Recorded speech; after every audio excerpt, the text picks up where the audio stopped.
Russian President Vladimir Putin takes his ballot to a voting booth at a polling station in Moscow on March 18, 2018. Sergei Chirikov, EPAFA, Shutterstock, Moscow. Vladimir Putin was cruising to re-election after polls closed in Russia on Sunday, with authorities reporting high voter turnout in balloting that was widely expected to bring the Russian president a fourth term. From the Arctic to the International Space Station, Russia rolled out an elaborate presidential election day spectacle designed to show the breadth of Putin's public support as he extends his tenure to 2024. Putin's opponents on Sunday's ballot include a nationalist, a communist, and two liberals. But Putin barely campaigned. Opposition activist Alexei Navalny was barred from the ballot, and a landslide victory for Putin appears certain. Early returns showed Putin receiving 72.1% of the vote with 22.6% of the ballots counted, according to the Central Elections Commission. The runner-up was Communist Party candidate Pavel Grudinin with 15.6%. The biggest question as Russians went to the polls on Sunday was the level of turnout. While independent surveys show that most Russians continue to approve of Putin as president, a lack of suspense or popular opposition candidates threatened to keep people home. The Kremlin, analysts say, was looking for high turnout to deliver legitimacy for another Putin term. Russian servicemen voted at a polling station in St. Petersburg on March 18, 2018. Olga Maltseva, AFP, Getty Images, at 6 p.m. Moscow time. Russia's Central Election Commission said, nationwide turnout stood at 59.9%, just above the level in the 2012 election. At that time, Russian cities have been plastered with billboards touting Sunday's election, "Your country, our president, our choice." Some cities made public transportation free on Sunday, and social media posts from Russia's far-flung regions showed free food and giveaways at polling places. In Khabarovsk in Russia's Far East, the regional government organized a food festival to coincide with the vote that, at one polling place, was to include a presidential breakfast, featuring skim milk oatmeal with regional pine nuts. Putin himself cast his ballot at the Russian Academy of Sciences in Moscow. Asked what result he was hoping for, he responded, "Any that gives me the right to fulfill the duty of president."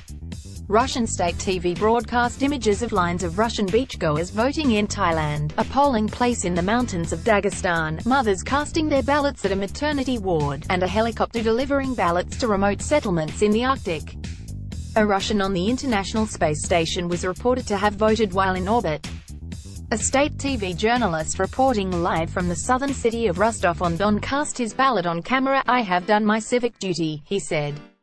The election was being held on the 4th anniversary of Russia's annexation of Crimea, a move caught to Putin's domestic brand as a fearless defender of Russian interests.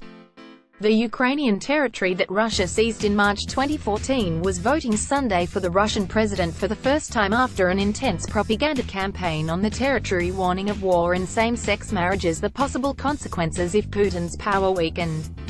Critics described the vote as a charade, and opposition activist Navalny has been urging his supporters to boycott the vote ever since he was barred from the ballot in December. The independent Golos election monitoring group broadcast a video from the city of Krasnodar that it said showed people being forced to vote by their employers.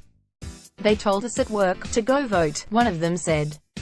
"Tell yourself, I don't want to be a part of this," Navalny urged his 2 million Twitter followers ahead of the vote. "I don't want elections without a choice.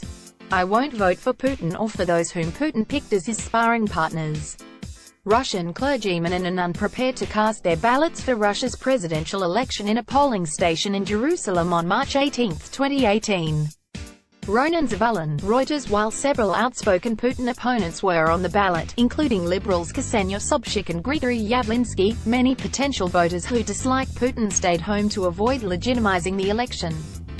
Daria Suslina, 20, said she decided to skip the chance to vote in a presidential election for the first time in her life after getting numerous appeals to do so by text message and at work.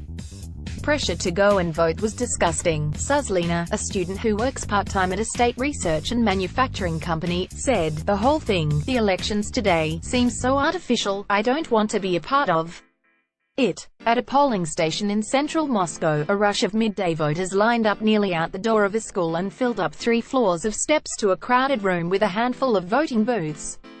Outside the polling station, a 31-year-old who identified herself by her first name and patronymic, Anna Sergeyevna, said she voted for Putin. "I like how he's led the country for a long time," she said. "It showed that our team is the good one." Election day was even complete with allegations of foreign meddling. A cyber attack originating in 15 different countries hit the website of the Central Elections Commission overnight, according to Commission Chairwoman Ella Pamphilova, the Interfax news agency reported. As with prior elections,